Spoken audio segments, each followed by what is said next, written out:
In the cold winter of 1692, a wave of fear and suspicion swept through Salem Village in colonial Massachusetts. A group of young girls claimed they were bewitched, and soon the entire community was engulfed in hysteria.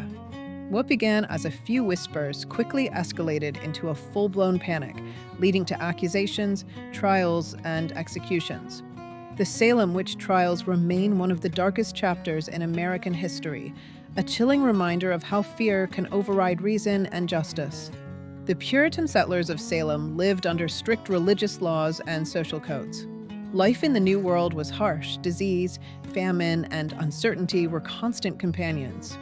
When young girls began exhibiting strange behaviors, from fits to unexplained convulsions, the community quickly sought a cause. Superstition, combined with religious fervor, created fertile ground for the idea of witchcraft.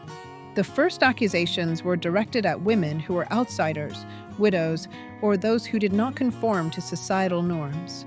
Tituba, a Caribbean slave, became the first accused.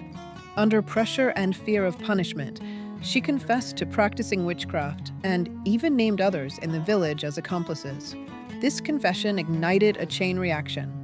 The panic spread as neighbors turned against neighbors, and the list of the accused grew longer each day.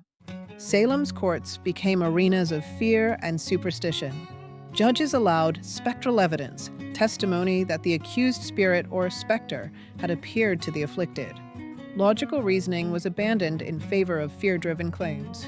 Individuals were arrested based on suspicion alone, and the accused faced a grim reality: confess and live, or maintain innocence and face execution. Many were executed, hanged for crimes they did not commit, while others languished in prison under harsh conditions. Among the 20 who were executed, the stories stand out for their tragedy. Rebecca Nurse, a respected elderly woman, was accused despite her piety and reputation.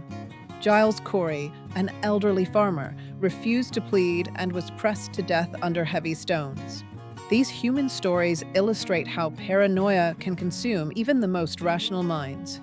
Historians believe multiple factors contributed to the hysteria: religious extremism, personal vendettas, economic rivalries, and fear of the unknown. The trials occurred during a period of political instability, with recent conflicts with Native Americans and uncertainty in the Massachusetts Bay Colony. This social tension, combined with rigid beliefs about sin and evil, created a perfect storm for mass hysteria. By 1693, the panic began to subside.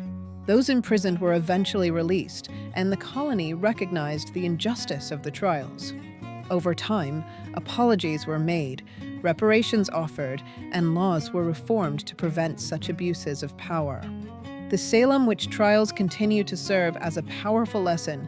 Unchecked fear, combined with ignorance and prejudice, can destroy lives and communities. The Salem Witch Trials were more than a moment of hysteria.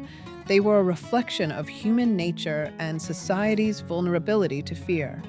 The stories of the accused, the victims of false accusations, and the lessons learned from this dark chapter still resonate today. As we remember Salem, we are reminded of the importance of reason, justice, and vigilance against the forces of fear and superstition.